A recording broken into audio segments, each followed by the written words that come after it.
Hola, ¿qué tal? Estamos con la doctora Marlit Cruz para el tema de hablar acerca de estas charlas con el experto. Ella es oncóloga médica, especialista en cáncer de mama y sarcomas. Y bienvenida, doctora. Gracias, muchas gracias por el espacio. Y bueno, antes que nada quisiéramos conocerla un poco y para esto algunas preguntas acerca de su formación. ¿Por qué decidió usted elegir la carrera de medicina? Bueno, me gusta el servicio y creo que una de las carreras que apoya para que puedas servir a los demás es la carrera de medicina. Además que es una carrera en la que no solo tienes esa posibilidad, sino que también puedes hacer investigación y puedes conocer, encontrar cosas nuevas. Y eso me pareció divertido. La investigación es fabulosa. Y el tema de la oncología médica, ¿cómo se decidió hacia esa área? Bueno, desde que estaba en la carrera estuve en el laboratorio de histología, fue parte de lo que hice, luego después fui también becaria de patología y ahí fue donde conocí el cáncer. Entonces me gustó mucho cómo funcionaba la célula y después cómo se volvía loquilla, ¿no? Entonces, aprender todo eso, luego después tuve la oportunidad de estar en un laboratorio de investigación y ahí en la facultad. Y bueno, fui viendo cómo investigaban en el tema y pues ya fue algo que me fue apasionando. Después sí es cierto que se sumaron pérdidas relacionadas con el cáncer en seres cercanos y entonces como que eso también creó como esta inquietud por encontrar nuevas terapias para las personas o entender mejor la enfermedad. Y por eso fue que me fui orillando por hacer oncología. Y no solo oncología, sino también hacer mis posgrados en investigación para poder conocer más y encontrar nuevas alternativas. Le dio una razón y un motivo a este encuentro personal, entonces. Oh, qué bueno, qué gusto que sea con ese enfoque también. Y cuénteme, en su práctica diaria, una especialización de diagnósticos oncológicos que tenga actualmente. Sí, bueno, yo tuve la oportunidad de hacer medicina interna. Después de eso, hice oncología médica y durante la especialización de medicina interna hice una maestría en ciencias. Todo esto lo hice en el TEC de Monterrey.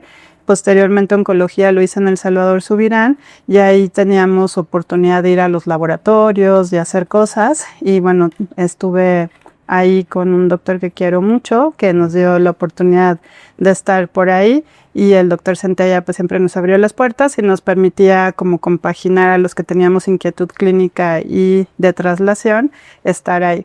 Posteriormente trabajé unos años y decidí hacer un doctorado y este doctorado lo hice exclusivamente en cuestiones preclínicas, buscando mecanismos de resistencia antiangiogénicos en el cáncer de colon y me fui a España a hacer esa parte. Wow.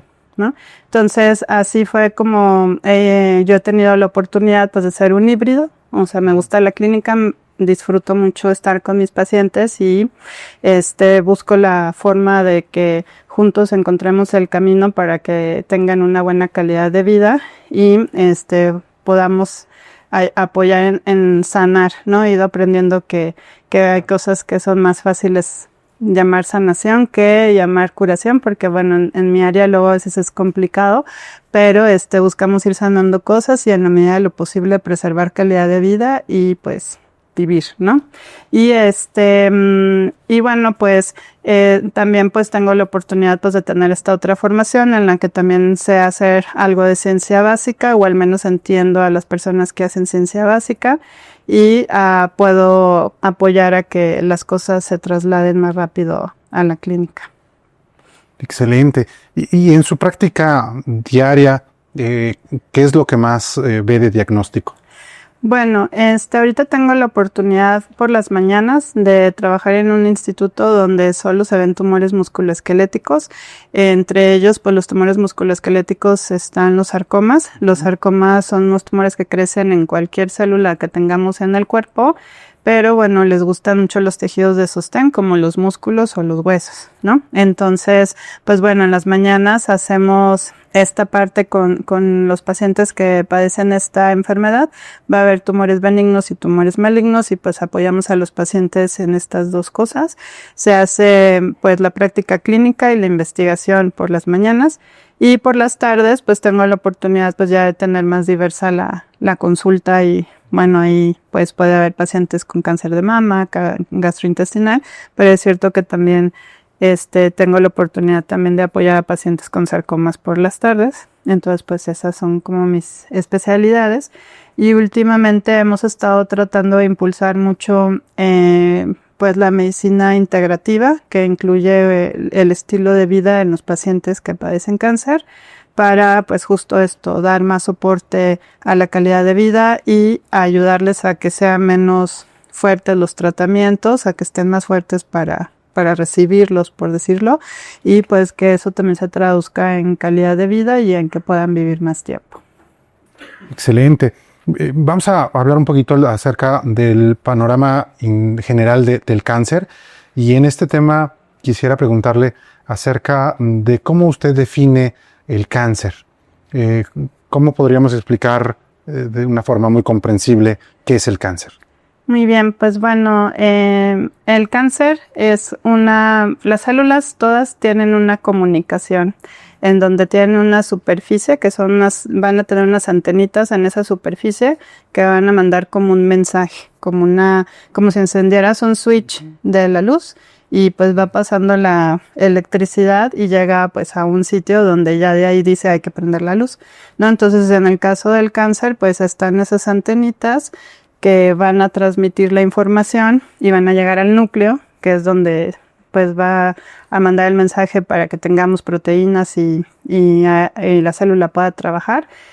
Pero en el caso del cáncer esa información puede estar más acelerada que en las células normales. Digamos que una célula normal pues puede ser un coche estándar y el cáncer es un Ferrari, ¿no?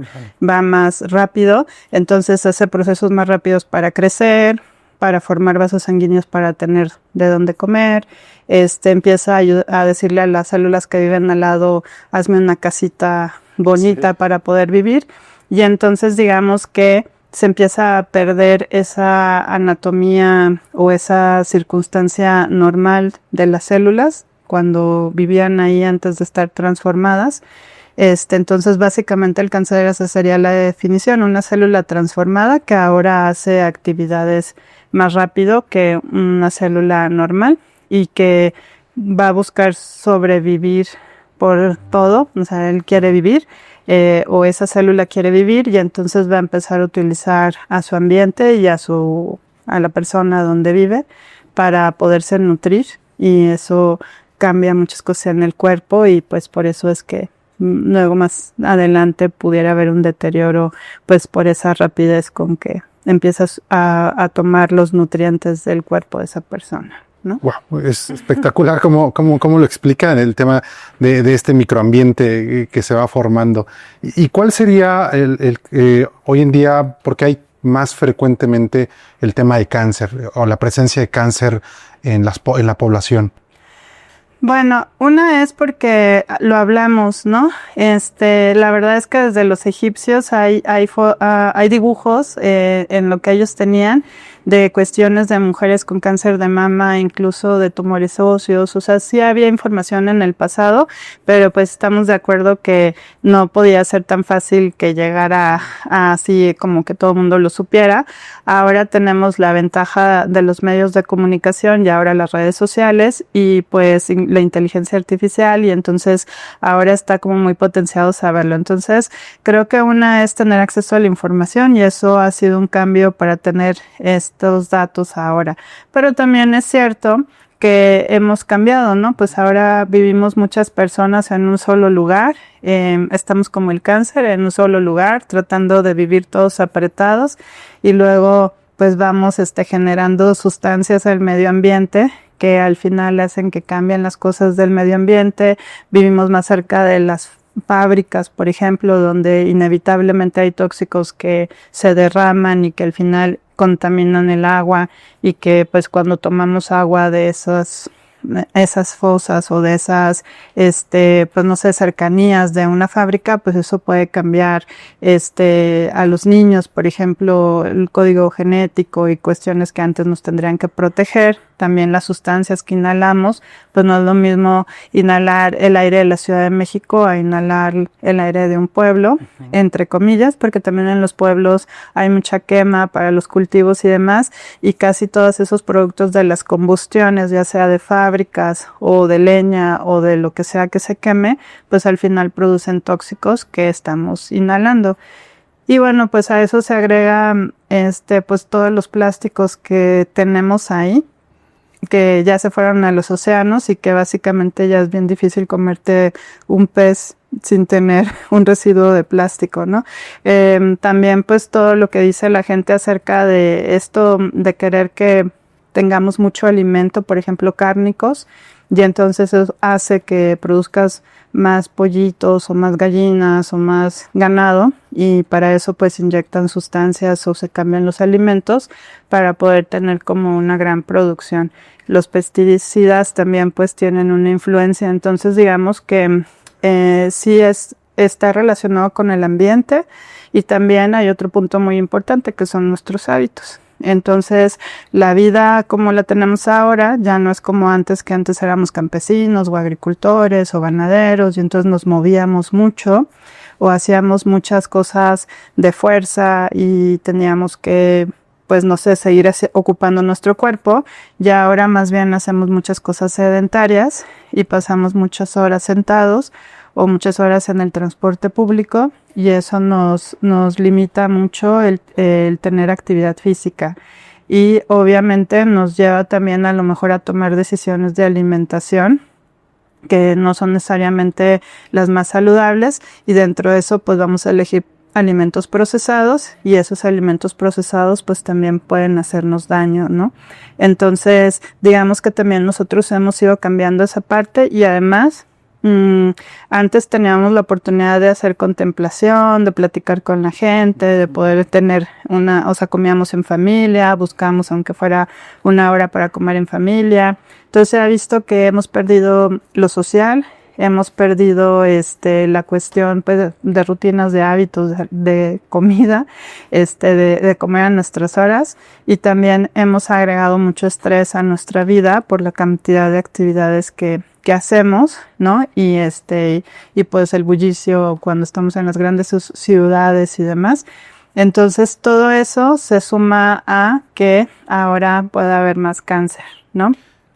Claro, yo creo que algo fundamental que nos ha platicado ahorita es el tema del cambio del estilo de vida, el cambio rural o cambio en provincia, a meternos a las urbes, vivir más estresados, el tema de la alimentación para masas y demás. ¿Cómo cree que esta parte hoy en día se ve en la población? Es decir, todavía hay población que viene de provincia o de zonas que están aisladas, pero que siguen presentando ahí temas oncológicos. ¿Cómo tendríamos esa relación de que a ellos también los está afectando? Pues bueno, una cosa que ya tiene años, yo tenía una tía que era maestra y que le tocaba ir a los pueblos a dar clases, y la única forma de llegar al pueblo era en el camión de la coca. Entonces, yo creo que ya tiene muchos años que la comida rápida o los alimentos procesados han llegado a las áreas rurales. Sin duda ellos a lo mejor tienen acceso a alimentos más saludables y a lo mejor eso lo pueden complementar, pero es cierto que sí tenemos cáncer en las zonas rurales, y una de las cosas que también es complicado en esas zonas es que el poder diagnosticar a tiempo es muy difícil. Entonces, y además para que ellos se puedan trasladar a un sitio donde los puedan atender es todavía otro tema más importante. Entonces, las zonas rurales también han modificado su estilo de vida. La mayoría de la gente ya no se quiere dedicar al campo o a la ganadería o a hacer construcciones o cosas así. Han migrado muchas poblaciones jóvenes buscando nuevas alternativas, y entonces al final pues también ha habido como un cambio demográfico en esas regiones, ¿no? Entonces al final como por eso yo creo que nadie nos salvamos, ¿no? Exacto. Pero es cierto que bueno, que sí también hay algunas cosas que se pueden modificar, que digamos está el material genético que lo hemos escuchado y mucha gente siempre dice, no, es que el cáncer se hereda y por mucho tiempo hubo esa creencia, ¿no? Que si tú tenías un familiar era condenada así de ya, ¿no? Claro. Ahora con el tiempo hemos ido aprendiendo que no, la verdad es que la mayoría de los tumores están relacionados con decisiones que tomamos de estilo de vida y con las condiciones ambientales. Entonces, aún en las zonas rurales, pues también hay pesticidas, aún en las zonas rurales también hay contaminación de las aguas, entonces creo que ya no hay como un sitio en el que digamos 100% está bien. Y si a eso le agregamos pues todos los cambios a lo mejor, que a lo mejor son más sedentarios y demás, pues entonces también eso va dificultando que se protejan. Pero es importante recordar que la mayoría de los tumores van a estar asociados a una decisión que tomamos en el estilo de vida y al medio ambiente. Claro. Solo el 10% aproximadamente de los tumores van a tener, o un 13% dependiendo del tumor, van a tener una asociación directa por la herencia familiar o por un cambio o por una mutación, que es un cambio de letra, por ejemplo, en el material genético, y es que pudiéramos echarle la culpa a los genes de tener cáncer, ¿no?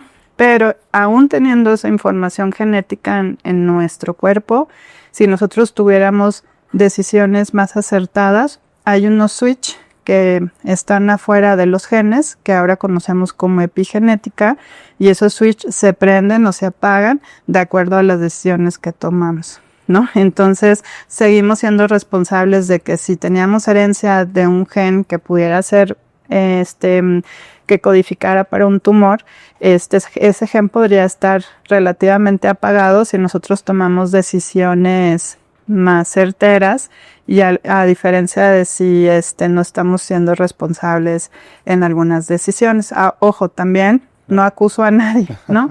Hay veces que haciéndolo todo bien, como quiera se tiene cáncer y eso es algo bien constante que pasa en la consulta. Pues si yo hago ABCD y todo sale bien porque me tocó, y es cierto, hay veces que todavía no podemos explicar por qué haciéndolo así rayita a rayita, como quiera, las personas padecen la enfermedad. Entonces, aquí no se trata de culpar a nadie, digo, solamente ser más conscientes de nuestras elecciones, es todo. Claro. Claro, en este panorama de que el diagnóstico es multifactorial, digo, sí cuidar todos esos aquellos factores que pueden influenciar a la derivación de una enfermedad como el cáncer. Y en ese tema, en la alimentación, ¿qué hay de evidencia hoy de que el estilo de la alimentación o algunos alimentos puedan causar o pueden incrementar el riesgo de padecer cáncer? Bueno, como comentábamos antes, hay algunos alimentos que tienen más posibilidades de, por ejemplo, hormonas, ¿no? Que pudieran estar favoreciendo el crecimiento más acelerado también en los cuerpos, ¿no? Entre comillas, hay algunos estudios que están por ahí relacionados también con pesticidas. No es tanto por el alimento en sí, sino más bien porque eso también es bien importante, no satanizar, ¿no? Claro. Satanizan completamente el carbohidrato, ¿no? Y es como de que es que comiste una tortilla y un pan y entonces ya eso fue lo que está haciendo que tengas ese tema. Realmente los carbohidratos son necesarios. El plato del bien comer incluye frutas y verduras en la mitad del plato, incluye tu ración de proteína, que puede ser una proteína animal y que generalmente tienen que caber en la mano, ¿no? Incluye el carbohidrato, que también tiene que estar ahí y que generalmente puede ser media taza y eso es algo saludable. Pueden ser papas, pueden ser arroz, puede ser tus tortillas, ¿no? Entonces todo eso tiene que estar. ¿Por qué? Porque el cuerpo necesita carbohidratos para poder funcionar.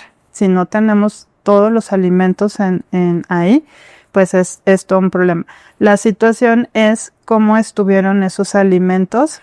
Si estuvieron procesados también es todo un tema. ¿Por qué? Porque para procesar y hacer que un alimento dure, tiene que tener químicos. Entonces, por ahí dicen que entre más etiquetas ahora, ¿no?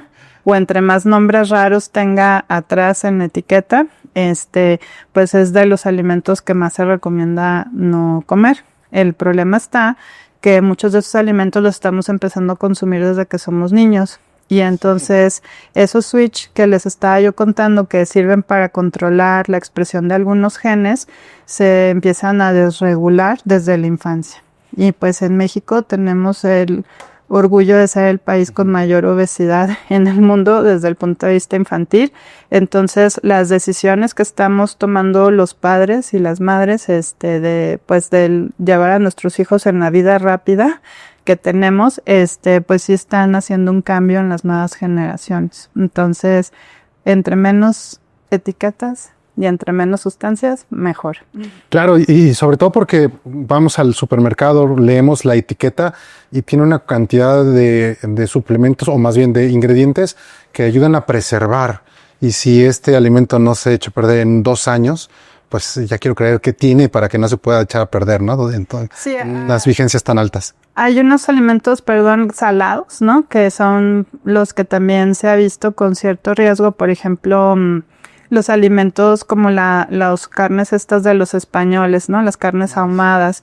También es cierto, por ejemplo, en las regiones del norte de este país donde se hacen muchos carnes asadas con carbón o algunas carnes con leña, incluso eso ya es una moda también aquí en la ciudad, pues hay que todos esos productos de combustión. Claro. Al final hasta también el aceite de las carnitas que se super fríe, ¿no? Al final ese aceite pierde propiedades y empieza a producir sustancias que no necesariamente son sanas. No estoy diciendo que las carnitas sean malas, el tema es que refreír y refreír y refreír y refreír, ese es el tema, ¿no? O sea, a lo mejor si las preparaste una vez y las sacaste, pues tenían grasa y a lo mejor ahí el tema va a ser la grasa. Pero el tema es cómo tenemos de manera constante las cosas fritas, que esos lípidos se empiezan a transformar en otra cosa que ya nuestro cuerpo no va a poder degradar y ahí entra otro tema que son las grasas saturadas, que se empiezan a quedar en el cuerpo, que no se pueden degradar porque no tenemos forma de sacarlas del cuerpo, claro, ¿no? Y entonces ahí es donde empezamos a generar algo que se llama lipotoxicidad y eso genera inflamación. Y a la larga también eso debilita nuestro sistema inmunológico, que sería el que estaría como cuidándonos de cualquier enfermedad, entre ellas el cáncer, y pues ya se destantea y pues ya no puede echarnos la mano. Es correcto. Y hay también realmente alimentos anticáncer. Claro, las frutas y las verduras. y el plato del bien comer. ¿O este es un término nada más comercial? No, la verdad es que sí, frutas, verduras, son de los alimentos que van a estar más ricos en antioxidantes y también van a tener fibra y son por lo tanto de los alimentos que más nos recomiendan y siempre nos van a ayudar y nos van a apoyar para protegernos, pero vuelvo a insistir, todos los demás son importantes. ¿Por qué? Porque ya cuando están adentro de nuestro cuerpo hay procesos bioquímicos donde vamos a necesitar a las proteínas y a los lípidos y a los carbohidratos para sumar a lo que tenemos con las frutas y con las verduras, que todo tiene que ser una amalgama, pues, claro, para los procesos bioquímicos dentro del cuerpo. Pero es cierto que las frutas, por ejemplo, van a tener vitaminas y muchas de esas vitaminas actúan dentro de nuestro cuerpo, pues para cuidar incluso a nuestro material genético, ¿no? Entonces, sí es importante consumirlas y sí nos ayudan a proteger. Y es cierto que pues los pescaditos van a tener algo que se llama omega y que pues el omega 3 es uno de los, pues digamos, de los lípidos que hemos visto que tienen más poder antioxidante y que también nos puede ayudar a cuidarnos, ¿no? Entonces, la mera verdad es que si comiéramos by the book, como dicen nuestras compañeras de enfermería o nuestros de enfermería de nutrición o nuestros compañeros de nutrición, esta parte nos ayudaría un montón, pues realmente todo lo tenemos en el poder de lo que nos servimos en el plato. Ahora hay algunas corrientes pues que dicen que como que hay que suplementarse y otras que dicen que no y bueno, ahí vamos y venimos. Pero bueno, en la medida de nuestras posibilidades, mientras podamos tener esta elección, la mitad de tu plato con frutas y verduras y la demás repartido entre tu proteína y tus carbohidratos y tus lípidos, ya está. El exceso, como siempre, ¿no? El exceso es perjudicial y no hacer esta distribución del plato del buen comer. Y en ese sentido, hay dos, bueno, el azúcar hoy se ha considerado que no debe suspenderse en el tema de prevención, pero en el tema ya de un paciente oncológico, ¿qué tan cierto es este mito de que el azúcar o los carbohidratos ayudan al crecimiento del cáncer? Pues una cosa que nosotros, o sea, no es lo mismo un azúcar de una manzana. Claro. A comernos el azúcar de un bollo, pues de estos de repostería francesa, para no decir nombres, que están llenos de mantequillas y de cosas muy, elaboradas, ¿no? No es lo mismo, entonces ahí yo lo pongo en la balanza, ¿no? Vuelvo a insistir, satanizamos mucho a los carbohidratos, pero las frutas van a tener carbohidratos, o más que carbohidratos, azúcares, ¿no? Entonces, al final, estos azúcares los necesitamos para los procesos. ¿Por qué pasa si no comes azúcar? Hay muchos procesos del hígado que necesita el hígado, que es uno de nuestros órganos más importantes para desintoxicarnos, sí, que requieren de el azúcar. Entonces, si el azúcar no existe, el hígado no puede regenerarse, el hígado no puede formar nuevas proteínas, en fin, o sea, es una maquinaria que requiere de esos azúcares o esos carbohidratos. El cerebro vive del azúcar, tengas o no tengas cáncer. Entonces, si tú no consumes carbohidratos, pues vas a andar todo así, y de por sí si a eso le agregas que pues ya estás cansado por los tratamientos del cáncer y que luego aparte te dicen que hagas ejercicio, pues ¿cómo haces ejercicio si acá arriba no tiene alimento? Exacto. Entonces, por eso es bien importante poner una balanza, y eso era lo que te iba a decir hace rato. Tener un estilo de vida es importante, pero lo que es importante es que no mueras en el intento de tenerlo por estrés, ¿no? Que es lo que nos pasa a muchos, ¿no? De que yo tengo que estar super fit y que ahora voy a ser vegetariano y que ahora ya estoy el otro aquello. Está bien, o si eso te está haciendo feliz, pero si eso está generando un conflicto, ya no está tan padre, ¿no? Y lo mismo pasa con los pacientes con cáncer. Se les agobia mucho de que tienen que retirar todo el tema del azúcar y que si se comen algo con azúcar ya fue y ya no van a poder. Y vuelvo a insistir, si ellos no consumen azúcar o carbohidratos, pero estamos hablando de carbohidratos muy saludables, claro, como el tema de una fruta, como el tema de comer un puré de papa hecho en casa, ¿no?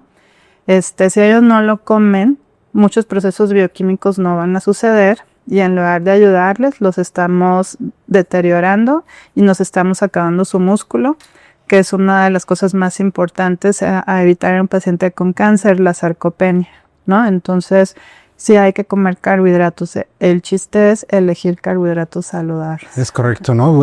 Hacer una mejor selección y ayudar a la educación de un mejor plato del buen comer. Y en esta parte, doctora, el sobrepeso y la obesidad predisponen a un tipo de cáncer. Así es, a muchos. De hecho, hay muchos tumores que están asociados a obesidad, más que al sobrepeso como tal, a la obesidad. Entonces, por ejemplo, el cáncer de mama es uno de ellos, el cáncer de colon es uno de ellos, el cáncer de endometrio es uno de ellos, el cáncer de páncreas es uno de ellos, ¿no? Entonces hay muchos, incluso por ejemplo el cáncer hepático, cuando se empieza a juntar mucha grasa en el hígado por este tema de que ya tenemos mucha grasa en el cuerpo y no lo podemos sacar de nuestro cuerpo, pues empieza también a hacer algo de fibrosis hepática y eventualmente hay algunos pacientes que nunca han tomado alcohol que pueden desarrollar neoplasias en el hígado, y eso fue solamente por este tema de las elecciones en la nutrición. Entonces sí hay muchos tumores que están asociados a cáncer. Tiroides también tiene relación, en fin, es de las cosas que tiene un peso importante para desarrollar cáncer. Y en esta parte, como bien lo me comentaba, de ganar músculo y tener mejor masa tanto para el paciente como para la prevención, ¿qué papel juega la actividad física y en la prevención y en el paciente que ya tiene cáncer? Muy bien, eso es bien interesante porque también hoy día, hablando de la obesidad y para todos los que la padecemos, no es lo mismo padecer obesidad sin músculo que padecer obesidad con músculo, y ahora hay un término que se conoce como obesidad sarcopénica. Y eso es bien importante porque muchos de nuestros pacientes que debutan con cáncer o se les diagnostica con cáncer llegan con obesidad sarcopénica. Entonces, aparte de tener mucha grasa, ya no tienen músculo. Y vuelvo a lo mismo, ahorita que estamos platicando, dos fuentes importantes para sobrevivir va a ser los azúcares y las proteínas. Claro. Van a ser la última, pero va a ser así como de, ya comí carbohidrato y no había, porque no me das, porque la dieta ceto. Luego ya comí lípidos porque era lo que había, y ahora ya no hay nada, y entonces me voy a comer tus proteínas. Y las proteínas que me voy a comer son las de tu músculo, ¿sale? Claro.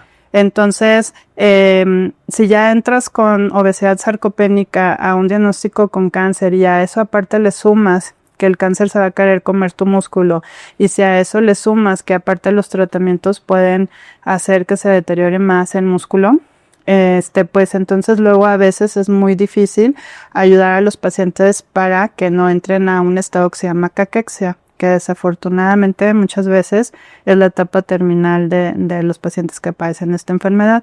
Entonces, por eso hoy día hay estrategias de empezar desde el día 1 que tienes el diagnóstico, tengas o no tengas sarcopenia, que sarcopenia significa pérdida de músculo, empezar con una estrategia para mantener tu músculo.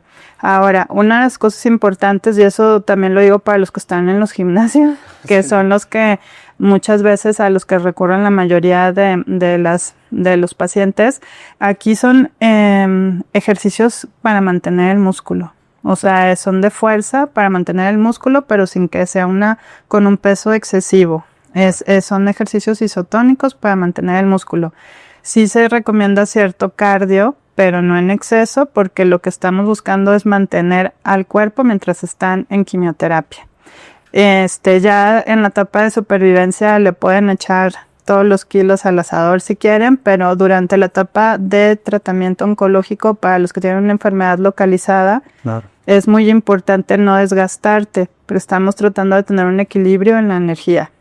La energía va a estar en los alimentos, la energía va a estar en tu metabolismo basal, que en este caso está muy acelerado porque el cáncer anda acelerado, y va a también tener cambios esa energía en tu cuerpo, porque con la quimioterapia pues empiezan a morir células, que se mueren las células del cáncer y se mueren las células normales, y eso genera más inflamación. Entonces, si tú te pones muy intenso o intensa durante el proceso, es posible que te sientas más cansado. Puede ser que en algunos pacientes que ya tenían una rutina de ser muy deportistas, eso no sea todo un reto y ellos lo puedan mantener, pero en la mayoría que no somos atletas de inicio, pues es importante mantener un equilibrio en el ejercicio. Entonces, sí es importante tener ejercicio, pero no que sea en exceso para que no te agotes durante el tiempo que estás en tratamiento. Con el objetivo de mantener la masa muscular durante el tratamiento. Nosotros realizamos un estudio en mujeres con cáncer de mama que eran recién diagnosticadas. Todo esto lo estoy hablando en etapas tempranas, claro, porque la etapa metastásica es todo un challenge diferente. Es correcto. Pero en etapas tempranas, estas mujeres que participaron en este programa de estilo de vida perdían en el tercer mes algo de músculo, pero en el sexto mes ya lo recuperaban, y básicamente entraban con el músculo con el que habían ingresado y algunas con un poquito más de músculo. ¿Por qué importa eso? Pues porque cuando ya estás en la etapa de supervivencia, ahora sí puedes hacer ejercicios que te permitan incrementar más la masa muscular, y eso te va a ayudar pues en la vida.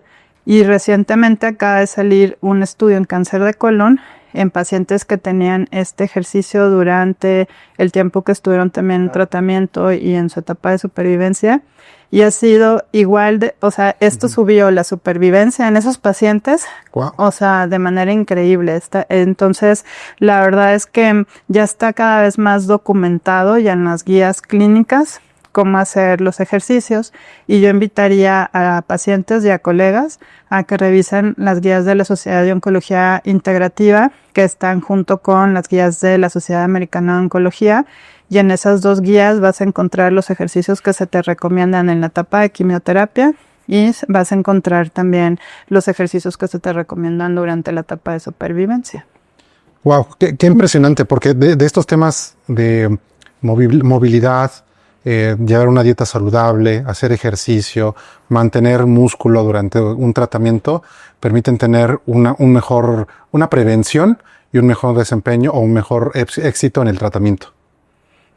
Y hablando un poco hacia los riesgos, hábitos de riesgos, el tabaco, el alcohol, en realidad sí es un verdadero tema el hablar del tabaco en el cáncer.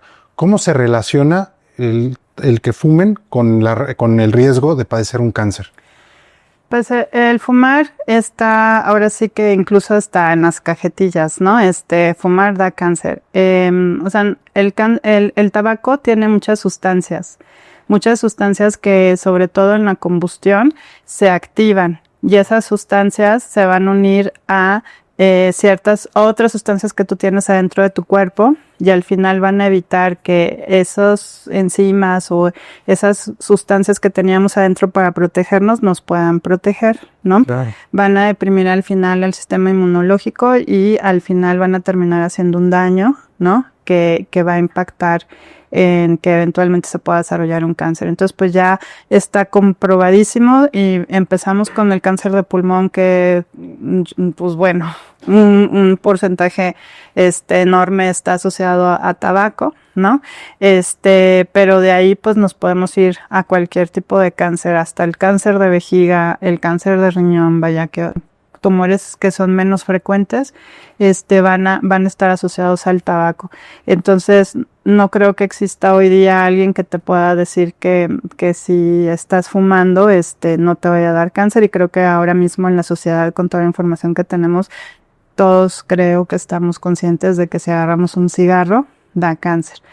Ahora lo hemos cambiado por los vapeadores. Exactamente. Y los vapeadores, mucha gente dice, pues no hay suficientes estudios para decir que dan cáncer y no sé qué. Lo que sí se ha visto es que hay fibrosis pulmonar. Y al final esas fibrosis están empezando a ocurrir en los chavos. Entonces, células que se transforman por la razón que tú quieras, aunque todavía no tengamos toda la evidencia científica, porque a mí me llegan en la consultorio, ¿no? Mira, ¿no? Y luego está bien. No tenemos en este momento a lo mejor toda la información que tú necesitas, pero esa es una célula que ya cambió. Esa célula ya tuvo un mensaje, y esa célula no quiere decir que más adelante, cuando estés mayor, no vaya a decir que pues te va a dar un cáncer, ¿no? Entonces, ahora se están yendo más rápido de enfermedades inflamatorias, de así como crisis asmáticas que no se esperaban. Ya hay chicos que están falleciendo así de causas muy súbitas, que parece que pudieran estar asociados con el vapeador. Pero bueno, tanto en una cosa también es importante en el tabaquismo, en el normal, sí se ha visto que se disminuye el riesgo cuando dejas de fumar. Obviamente nunca te vas a equiparar a uno que nunca fumó, claro. Pero sí se ha visto que se disminuye el riesgo de que desarrolles cáncer. Lo que también se ha visto es que aquellos que están fumando a tu alrededor, y yo por eso ya no soy partidaria, mucha gente dice, ay, qué sangrona que estoy fumando y no sé qué. Digo, discúlpame, pero el humo de segunda mano es de los que también se ha visto asociados a mayor riesgo de desarrollar cáncer, y también, por ejemplo, el humo que se queda en la ropa. Uy. Entonces, por ejemplo, los chiquitos que cuando tienes un bebé y tú fumas como mamá o como papá y luego te lo pones aquí en la ropa, pues al final son químicos que están aquí y tú estás cambiando a tu hijo con el contacto con esas sustancias. Entonces, como que hay muchas cosas que hay que empezar a cambiar, porque sí son un poco de egoísmo y de cuestiones del otro lado, de que ay, qué pena decirle que no me gusta que agarre el niño así, o qué pena decirle que apague su cigarro porque me voy a ver muy como que no entro en el ambiente. Pero al final, pues no es pena, o sea, al final, cada quien toma su decisión, pero no tiene por qué llevarte a ti en esas decisiones, ¿no? Sí, claro, sobre todo en estos hábitos de riesgo, pues si el hábito de riesgo involucra a terceros, pues ser responsable de no involucrar a alguien más. Y en esta parte, el alcohol también entra dentro de estos hábitos. Se conoce que el alcohol, pues, predispone a algunos tipos de cánceres. ¿Y hay una dosis segura de alcohol? No hay ninguna dosis segura.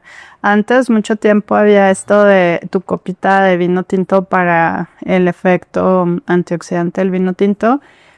No existe una dosis que te podamos decir que sea segura. O sea, la única dosis segura es no tomarlo, ¿no? Okay. Pero bueno, ahí entran otras corrientes, ¿sí? De las zonas azules, ¿no? Sí. Donde toman justo el vino tinto, pero lo que se ha visto de esas zonas no es tanto que el alcohol tenga esta cuestión de favorecer que no tengas una enfermedad o de prevenir, sino es el hecho de socializar. Lo que tiene más impacto es que tú platiques con otras personas y el impacto que tiene en tu cuerpo el estar con personas que aprecias platicando. Eso genera hormonas, ¿no? Que son hormonas de la felicidad, como la oxitocina, que te ayudan a relajarte y a bajar otra hormona que se llama cortisol, claro, que está asociado con una inflamación crónica. Entonces, en realidad no es tanto el alcohol el que te protege, sino el tener esa convivencia con los demás, que pues seguramente puedes encontrar otra forma de convivir. Ahora, yo vuelvo a lo mismo, vivir con estrés de los malos hábitos tampoco es saludable. Si ya tomaste la lección de que vas a echar tu copa o vas a echar tu tabaco, solamente también busca la forma de tomar decisiones, de hacer algunos otros, decisiones como alimentarte o hacer ejercicio, y no estar culpándote constantemente de eso, porque al final, si ya lo estás decidiendo, ya tomaste esa elección. La cuestión es no estarte culpando, porque al final también eso deprime sentirte culpable tiene una repercusión emocional que también deprime a tu sistema inmunológico e incrementa todavía más el riesgo, ¿no? Entonces, siempre hay que buscar la felicidad de alguna forma, pues. Sí, caray, sí es cierto, esta parte de hacerse responsable, pero tampoco culparse si ya uno tomó esa decisión y poder vivir sin esa culpa, ¿no? También. Y creo que esta parte también que nos comenta de la socialización, en realidad no es con lo que se socializa, sino es el evento de la socialización. Qué importante, ¿no? Que se llene ese mensaje, porque a veces no lo tomamos en cuenta y pensamos que es el producto de la socialización, que es la comida, el vino, el alcohol, y no la reunión, esta parte social. Y en esta parte entra el estrés, la parte de sueño. ¿Cómo influye el tema de estrés y en qué tipos de cánceres podemos ver este tema de estrés? En todos. Hay algo hay un eje rector que está en tu cerebro que va a responder a los estímulos de la periferia. Mucho tiempo pensamos que el cerebro es el que mandaba las órdenes, pero en realidad ya hemos aprendido que el cerebro recibe la información de afuera y de esa información que está afuera, toma decisiones de producir ciertas sustancias en tu cuerpo en base a lo que está creyendo que está sucediendo, ¿no? Entonces, por ejemplo, si tú te quemas, pues va a mandar un estímulo para que puedas retirar la mano y ya no te quemes, ¿no? Entonces, el estrés que tenemos en las ciudades es visual. Hay cosas a las que no podemos evitar ver, ¿no? Hay cosas que no vamos a poder evitar escuchar, ¿no? Y hay cosas que no vamos a poder evitar inhalar o no vamos a poder evitar probar, ¿no? Entonces, todas esas mensajes van a llegar al cerebro y al final el cerebro va a producir sustancias para ya sea protegerte o para avisarte que todo está bien, ¿no? Claro. Entonces, cuando nosotros vivimos en un constante estrés, y por eso es lo que te digo de la culpa, ¿no? Porque hay mucha gente que vive constantemente estresado por ser saludable, constantemente estresado porque no es saludable. Entonces vives constantemente estresado en una ciudad que de por sí ya es estresada, ¿no? Entonces al final eso lo único que hace es secretar hormonas que te ponen en huida, en protección, y al final van a elevar niveles de cortisol, que esos niveles de cortisol van a estimular otras células del sistema inmunológico que no son necesariamente las que te protegen, sino más bien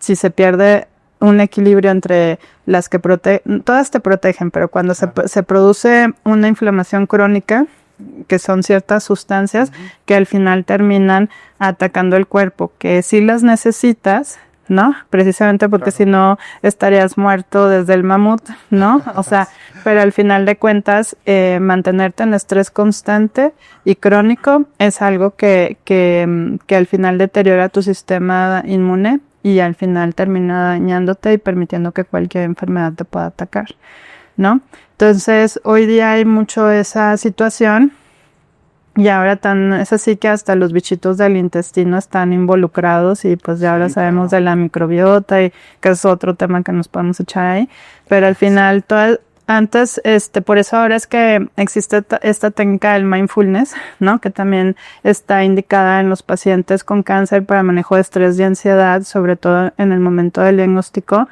y son estrategias que ahora usamos para ser más conscientes de nuestras emociones, aceptarlas y no reprimirlas, que es lo que nos enseñaron toda la vida, pero el tema de poder hacer esto y hacer consciente al cerebro es una información al cerebro de todo está bien. O sea, no te estás muriendo, no está pasando eso que tú estás pensando, y eso permite que se secreten hormonas que van a ayudar a tu sistema inmunológico para que estés más fuerte y puedas tolerar los tratamientos y pues sigas con calidad de vida, ¿no? Y en esta parte creo que la salud mental es fundamental para tanto la prevención como en el tratamiento. Correcto. Esa es una de las áreas que no necesariamente todo el mundo le damos una importancia y no se trata necesariamente de que todo el tiempo estés con un psicólogo, ¿no? Sí, claro. Yo soy muy pro de los psicólogos y hay psicólogos que son psicooncólogos y que están súper entrenados para ayudarte, pero sí es cierto que en mi consulta no todas las personas están dispuestos a acudir con un terapeuta para hablar, ¿no? Entonces, lo que hemos aprendido es, bueno, ¿y a ti qué te hace feliz? ¿Cuáles son los hobbies? Si te gusta pintar, si te gusta cantar, si te gusta tocar la guitarra, si te gusta bailar. ¿Cuáles aquellas actividades que te hacen feliz? Platicar con tus amigos, ¿no? Busca estrategias para platicar con tus amigos sin que tenga, como decías, que estar de en medio el alcohol o comida o así, sino buscar otras formas de convivencia, enseñarnos a convivir diferente. Pero el chiste es qué te hace feliz, ¿no? Claro. Y que buscas la manera de tener eso en tu día a día, ¿no? Entonces, esas son estrategias, pero también hay una estrategia que también está comprobada, que es la respiración. Y la respiración está comprobada porque hay un nervio que está asociado con la respiración, que es el vago. Y a la hora que tú haces una respiración diafragmática, que nos la enseñaron mucho en el COVID, ¿no? Ese nervio se relaja y se contrae junto con tu cuerpo, Claro. el diafragma en este caso, y esa información manda un mensaje al cerebro de que todo está bien. Entonces, una estrategia de cómo calmarte o autorregularte está en la respiración, y ahora ya hay una ciencia, pues, que se llama justo neurociencias de la conducta. Claro. Y en esas ciencias y empiezan a tener estos estudios en los que nos han enseñado que estas técnicas nos pueden ayudar a autorregularnos y permitirnos estar bien. Y pues lo más interesante es que pues los orientales nos han contado desde hace muchos años, ¿verdad? Sí. Y eso ya estaba ahí, pero bueno, ahora ya las tenemos también aquí en Occidente para utilizarlas, están contigo. Eso. Y parte de esta prevención también, el dormir bien, o sea, el dormir bien y permitir el recambio celular y demás. ¿Cómo nos beneficia esto para la prevención de cáncer? La mayoría de los procesos bioquímicos para regenerar el cuerpo van a suceder en la noche. O sea, digamos que si en el día no hubo, todas las elecciones así más healthy del mundo porque no pudiste, o fue inevitable y viste algún acontecimiento que a lo mejor no fue agradable, al final en la noche en tu casa, tienes la oportunidad de reparar tu cuerpo, con el dormir, ¿no? Entonces, el sueño reparador, o sea, no es solo dormir, sino tener un sueño reparador donde realmente sientas que descansaste y que ese sueño sea por varias horas durante la noche. Eso le permite a tus células, realizar procesos para recuperarse y es una forma de sanar, ¿no? Entonces, también hay hormonas que se van a producir en la noche y otras hormonas que no se deberían de producir y que si no te duermes pues están produciendo, ¿no? Entonces sí hay que apagar el interruptor. Y no es solo, y para eso sí es bien importante también la higiene del sueño, en donde te dicen que dejes el aparato estimulante llamado celular o televisión o pantalla, la que quieras, y que deberías de dejarla 2 horas antes de que en teoría te vas a dormir. A lo mejor volver a los libros es una buena idea. Una buena idea, o pintar antes de dormir si eso es algo que pudieras hacer. También es cierto esto de no comer tan tarde para que no tengas un proceso digestivo que te tenga ahí chambeando durante la noche, ¿no? Sí, claro. Y pues también es cierto que no tengas como luces en el cuarto, entonces tener el cuarto lo más oscuro son de las cosas que te pueden ayudar a relajarte y descansar. Sin lugar a duda, todo el tema de identificar los estimulantes tampoco. Los estimulantes como el café, ¿no? Sí. Es correcto. Y en el tema de prevención temprana, ¿cuál sería la edad de empezar a revisarse, a checarse, a consultar a un especialista? ¿En qué momento en general podría empezar la población a visitar a un médico oncólogo? Muy bien, hay algunos tamizajes que ya están normados y una cosa bien importante, en América Latina muchos tumores ocurren 10 años antes que en otras poblaciones, entre ellos el cáncer de mama. Las mujeres latinas, incluso en los Estados Unidos, tenemos la posibilidad de tener cáncer de mama 10 años antes que las mujeres anglosajonas, por ejemplo, ¿no? Entonces, hay tamizajes que nosotros por eso empezamos antes. Por ejemplo, a partir de los 40 años, pues está el tamizaje de cáncer de mama, que generalmente se hace con el estudio de la mamografía o mastografía, y que si tú tuviste un antecedente familiar, pues va a contar mucho la edad de la persona más joven para ver si hay que realizar algún estudio antes, ¿no? Es importante que desde joven, ¿no? Tengas la rutina de ir, con un ginecólogo o con un profesional de la salud que pueda ayudarte en la exploración, de mama, pero es súper importante tu exploración mensual o sea, que sí sea parte de tu rutina, sobre todo después de tu periodo menstrual. Generalmente el 7º día después de menstruar ya te puedes empezar a revisar y esa es una de las cosas que tú puedes hacer por ti misma desde que eres joven, ¿no? Ahora, los tamizajes de cáncer de colon antes los recomendábamos a los 50 años y en nuestra población eso ha ido bajando a los 45 años. Wow. Existen detección de sangre oculta en heces que no son pruebas invasivas y cada vez son pruebas más buenas para poder encontrar una enfermedad o bueno, cuando menos sangrado, y que puedas ir hacia un estudio que generalmente es una endoscopía o cuando menos recibir una historia clínica para poder tomar decisiones.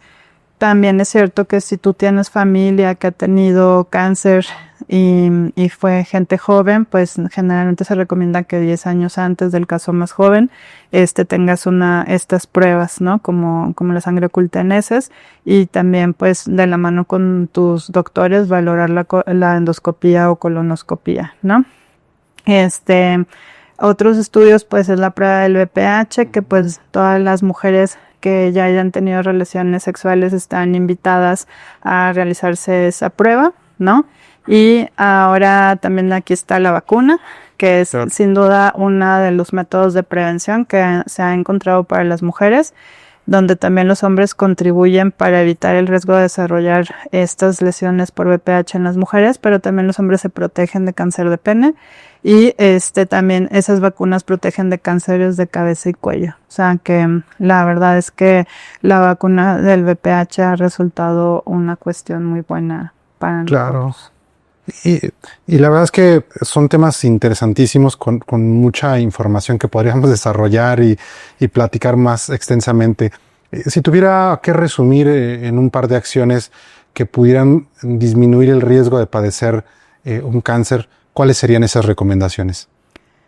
Pues amor propio sería una recomendación, porque si te fijas, todo lo que hemos platicado, pues es autocuidado, ¿no? Claro. Valorarte como persona, tomar acciones para cuidar de ti, tomar en cuenta que tu cuerpo no es tu enemigo, sino tu amigo y tienes que vivir. Es la carrocería con la que viniste, y así como cuidas al coche y que no le pegue ni un rayón, pues deberíamos de tomar medidas para rayarnos lo menos posible.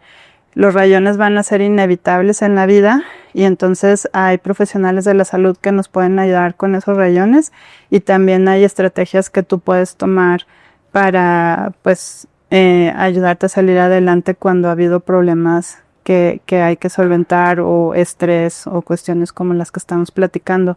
Entonces creo que una de las cosas que estamos perdiendo socialmente también es la convivencia. Creemos que convivir es a través de las pantallas o de las redes sociales con personas que no sabemos y nunca nos van a contestar.